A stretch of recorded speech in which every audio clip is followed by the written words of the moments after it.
Okay, let's dive right in. Have you ever wondered what the real secret is to learning a new language?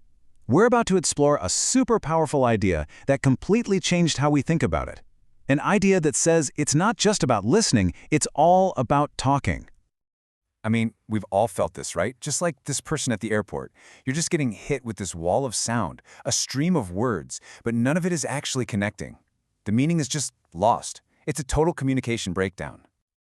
And that frustrating experience, that feeling of being lost in a sea of words, it actually brings up a huge question that challenges a much older, maybe simpler idea about how we learn languages. For the longest time, a leading theory was all about something called comprehensible input. The basic idea was, hey, as long as you're hearing and kind of understanding language that's just a little bit ahead of your level, you'll learn. But is that it? Is learning really that passive?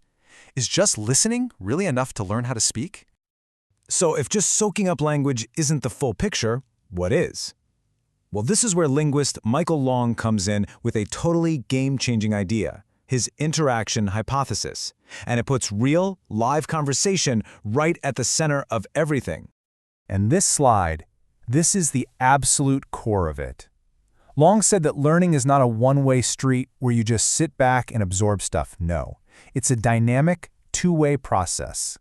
The real learning happens when we actually engage with other people and we work together to figure out what the heck we're saying to each other.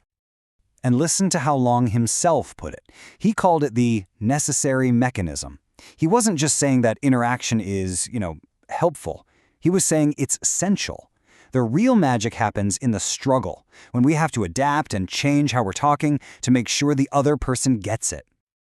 Okay, so this modified interaction, what does it actually look like in a real, messy conversation? What are we really doing when we're trying to understand each other? Well, it has a name, negotiation for meaning. And you can think of this as the engine that drives the whole interaction hypothesis. It's that back-and-forth dance of fixing misunderstandings. You know the one. I say something, you look confused, and then we both start working to repair that communication breakdown. And this breaks down the actual toolbox we use to negotiate. A speaker might do a comprehension check, something like, "You with me?" or "Got it?" Then the learner can fire back with a clarification request. It could be as simple as, "Huh?" or "Sorry?" And in response, the speaker might repeat what they said, or even better, paraphrase it. Try to say it in a totally different way to get the message across. Okay, now let's see this in the wild. Look at this real conversation snippet between two learners. Speaker 2 says, "Three bird," clearly mixing up the words tree and bird. Now, notice Speaker 1's response. "Huh?" That is a classic clarification request. It's a signal that communication has failed. So Speaker 2 tries again, using gestures, using context. Up, up, up the kite? It's messy, it's a struggle, but this negotiation right here, this is exactly where the learning happens.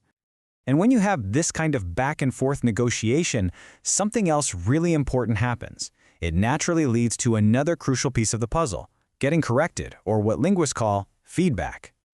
See, when we're negotiating for meaning, it's not just about getting the message. We're also getting these vital clues about our grammar, our pronunciation, our word choice. These little corrections can be super subtle or really direct, but either way, they are incredibly powerful for learning.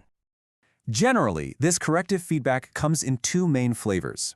Over on the left, we've got recasts. Think of these as gentle, indirect corrections. And on the right, we have prompts, which are more like a little nudge, signaling that there's an error and pushing the learner to fix themselves.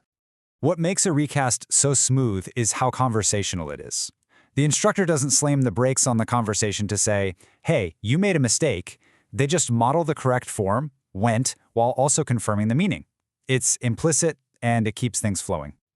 A prompt, on the other hand, totally flips the script. It puts the ball back in the learner's court. When the teacher says, "Pardon me?" Here, they're not just asking for a repetition, they're signaling, hey, something about that sentence structure needs to be fixed, and it encourages the learner to figure it out for themselves.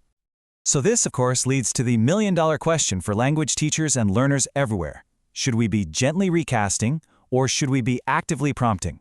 Which one actually works better for learning? Well, the research shows it's not super simple, but there is a clear trend. Prompts often have an edge, especially in a classroom setting, because they force the learner to stop, think about the rule, and repair their own mistake. Recasts can sometimes be too subtle. A learner might completely miss the correction and just think the other person is agreeing with them. All right, so let's tie all of this together. We've got negotiation, we've got feedback. How do these things actually flip the switch for learning inside our brains? The true power of interaction is that it makes learners notice the gap. It's that light bulb moment when you realize, oh, I said good, but they said went. There's a difference here. That simple act of noticing is the absolute first step for your brain to start updating its internal grammar. And this has a name: focus on form. But don't let the technical term fool you. This is not about stopping a fun conversation to have a boring grammar lesson. It's when the very need to communicate, to be understood, naturally pulls your attention to a piece of grammar. You learn the rule because you need it, right there in that moment. So the ultimate takeaway from all of Michael Long's work is this. Learning a language is not like downloading a file to your brain. It's not a solo mission. It is a fundamentally social, collaborative thing we do. We learn by trying, by failing, and by working with other people to build meaning together. And that leaves us with a final, really practical thought for you. Instead of just trying to consume more podcasts or watch more videos, how can you actively build more interaction, more of these powerful, messy, meaning-making moments into your own practice? Because that, right there, is where the real learning happens.